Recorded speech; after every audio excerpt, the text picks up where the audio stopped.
Wakolosai sura ya 4 kabisa pale. Sura ya 4 mstari wa 2. Sura ya 4, Wakolosai sura ya 4 mstari wa ngapi? Wa 2. Maandiko yanasema hivi.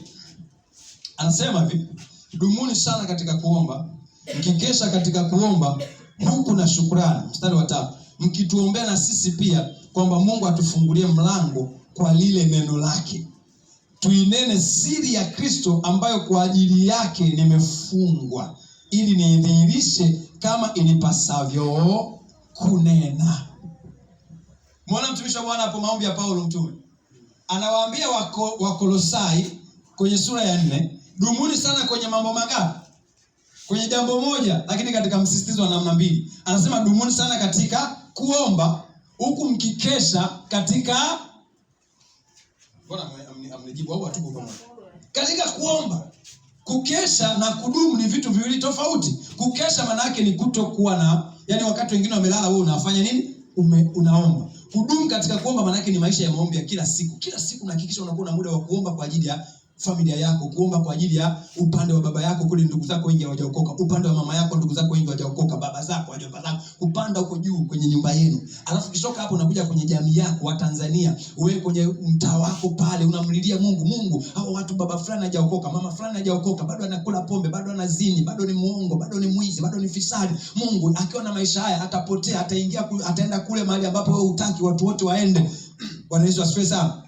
Unaomba kwa ajili ya watu. Yaani dumuni sana katika kuomba. Alafu cheki sasa, sio tu kuombea wengine, pia unajiombea na maisha yako wewe. Haleluya. Mahitaji yako ya kila siku, kuomba kwa ajili ya hatua zako za wokovu, kuomba kwa ajili ya ahadi za Mungu zitimizwe kwenye maisha yako, kuomba kwa ajili ya kusudi la Mungu, kuombea ndoa yako, kuombea watoto wako, jamaa yako, kazi za mikono yako zibarikiwe, ukiri ule ukiri wa imani. Nitakuja kufundisha siku moja hapa aina za maombi. Haleluya. Kuna maombi ya kuongea moja kwa moja na Mungu, lakini pia kuna maombi ya kukiri kwa imani, ukiri wa imani. Haleluya. Kwa mfano, Bwana ndiye mchungaji wangu, sitapungukiwa na kitu. Katika malisho ya majani mabichi unilaza, kando ya maji ya utulivu uniongoza, katika njia za haki kwa ajili ya jina lake. Naam, nijapopita katikati ya bonde la uvuli wa mauti, sitaogopa mabaya, kwa maana Bwana yuko pamoja nami. Gongo lake na fimbo yake vyanifariji. Umeniandalia meza mbele yangu machoni pa watesi wangu. Umenipaka mafuta kichwani kwangu, na kikombe changu kinafurika. Hakika wema na fadhili zake zitanifuata siku zote za maisha yangu, nami nitakaa nyumbani mwa Bwana milele na milele. Katika jina la Yesu sitakufa bali nitaishi, nami nitauona utukufu wa Mungu, uaminifu wa Mungu, baraka za Mungu. Sitakufa, sitaugua, sitakuwa dhaifu. Mimi nina nguvu ndani yangu. Anayeishi ni mkuu kuliko anayeishi ulimwenguni. Mimi nimebarikiwa. Mimi ni uzao mteule, ukuhani wa kifalme,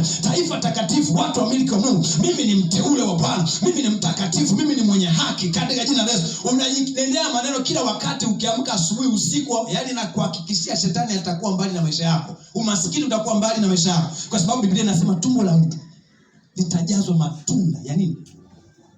Ya kinywa chake. Hapo uongee na Mungu, unajiongelesha, unajinenea. Kama Yesu alisema kwenye neno la siku la leo kwenye sura ya 11 kitabu cha Marko, kuanzia mstari wa 10 na ngapi tumesoma asubuhi, kwamba mtu atakayewaambia mlima huu ng'oka, afa asione shaka moyoni mwake, yote aliyosema yatatukia kwake. Akiwaambia mlima ng'oka ukatupe baharini, ukiutamkia mlima afu moyoni mwako usipoona shaka, anawaambia wafuasi wake. Wangapi hapa ni wafuasi wa Yesu? Sasa ndani yako una nguvu ya matamko yanaweza hamisha mlima. Yaani unaweza ukaiambia nyumba ya mama Mlai itoke hapa, ikatupe ziwa Victoria, na ikawa hivyo, usipotia shaka moyoni mwako. Nitafundisha hizo vitu siku nyingine nikipata tena nafasi. Bwana Yesu asifiwe sana. Lakini sasa nataka nikuonyeshe kwamba Mungu anasema tudumu sana katika kuomba na katika sala, si ndio? Na kukesha katika nini? Katika sala. Alafu anawaambia mkishamaliza kuombea hayo mambo mengine yote, anasema mniombee nani? Mimi hapa. Anasema mniombee jambo gani? Mniombee Mungu anifungulie mlango kwa ajili ya lile neno lake. Neno lake ni neno gani? Hizi habari za Yesu ambazo Mungu amempa kwa ajili ya mataifa yote, ili akaihubiri habari ya Injili kwa watu wote ambao Mungu atamfungulia mlango, ili apate kunena sawa sawa na inavyotakiwa kunenwa. Bwana Yesu asifiwe sana. Kwa sababu usipoinena sawa sawa, watu hawezi kufanya nini? Hawezi kuokolewa. Kwa kuna namna ya kuihubiri Injili. Kwa Paulo anawaambia mniombee na mimi. Cheki kiu yake. Anamwambia naomba mniombee Mungu anifungulie mlango. Kwa kumbe Paulo alikuwa anaomba Mungu amfungulie mlango kwa ajili ya Injili. Sasa wewe unatakiwa umuombe Mungu akufungulie mlango kwa ajili ya nini? Kwa ajili ya biashara zako. Wangapi hapa wanafanya biashara yote? Sasa ile biashara yako si unawe pale, Mungu aifungulie mlango. Upate wateja wakubwa na wadogo wadogo. Haleluya. Kwa unaweza kupewa, umepewa wazo la kufanya biashara, au una project, una uwezo, una skills set fulani za kushona, au unapika vyakula vizuri. Mimi mama yangu amekuja juzi hapa, amekuja kuongea na mke wangu, amepata tenda ya kufanya ya kupika chakula kwenye mkutano wa mawaziri wa viongozi wa serikali. Na mimi namuombea sana mama yangu. Bwana Yesu asifiwe sana. Kwa anaanza kupata alikuwa akipika sehemu za chini, sasa Mungu anampandisha, alikuwa na sahani 80, sahani 100, anatumia pesa nyingi. Bwana Yesu asifiwe sana. Haleluya. Hiyo inaitwa sasa kupanda. Mungu akupandishe, ufungua mlango. Yaani Mungu akupe neema ya kukutana na mtu atakaye kusaidia wewe kufika kwenda kufanya huduma yako mahali fulani katika jina la Yesu. Tunaenda pamoja. Maombi. Sisi wa Kristo hakuna asili, hatuna ilinzi, hatuendi kwa waganga, hatuchinji sadaka. Mungu mwamshe. Haleluya. Bwana Yesu asifiwe sana. Tunaenda pamoja watumishi wa Bwana. Nifungue, mwambie kusema Bwana Yesu, nifungulie mlango ulio wazi kwa ajili ya kitu ulichokiweka moyoni mwangu.